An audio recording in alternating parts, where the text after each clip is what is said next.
আজকের রেসিপি রসকদম্ব। এটা আমার ঠাকুমার একটা রেসিপি। এটা করতে প্রথমে অল্প একটু চিনির শিরা করব।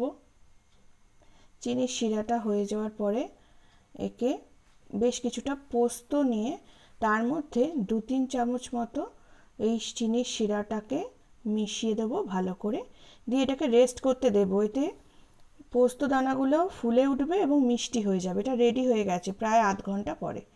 এখন নারকেল কোড়া নিলাম, এখানে বেশ বড় বাটির 1 বাটি নারকেল কোড়া এবং ততটাই চিনি দিচ্ছি আমি।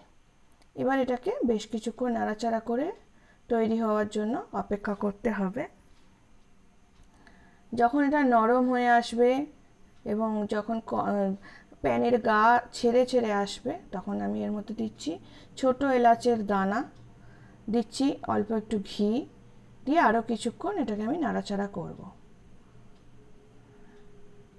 শেষ হয়ে এসছে, আমি আরেকটুখানি ঘি দিচ্ছি। এবার এটাকে আমি নামিয়ে দেব। একটু ঠান্ডা হতে হবে এটা।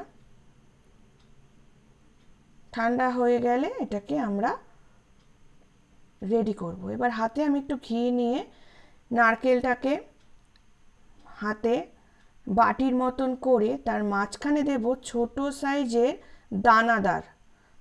এবার এটাকে পুরোটাকেই কভার করে দেব, পুরোটা ভালো করে কভার করব। কভার হয়ে যাওয়ার পরে এই অবস্থায় কিন্তু এটা একটু নরমই থাকবে। এবার এটাকে কোট করতে হবে ওই মিষ্টি পোস্ত দানাতে। পোস্ত দানাতে এটাকে কোট করে নিলাম। এবার এটা রেডি। একটু রেস্ট টাইম দিলেই এটা একদম রেডি হয়ে যাবে। অপূর্ব স্বাদের এই মিষ্টি।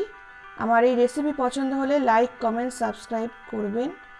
আমার ঠাকুমা বাংলাদেশের মানুষ ছিলেন, এটা তার হাতের রেসিপি। পছন্দ হলে জানাবেন।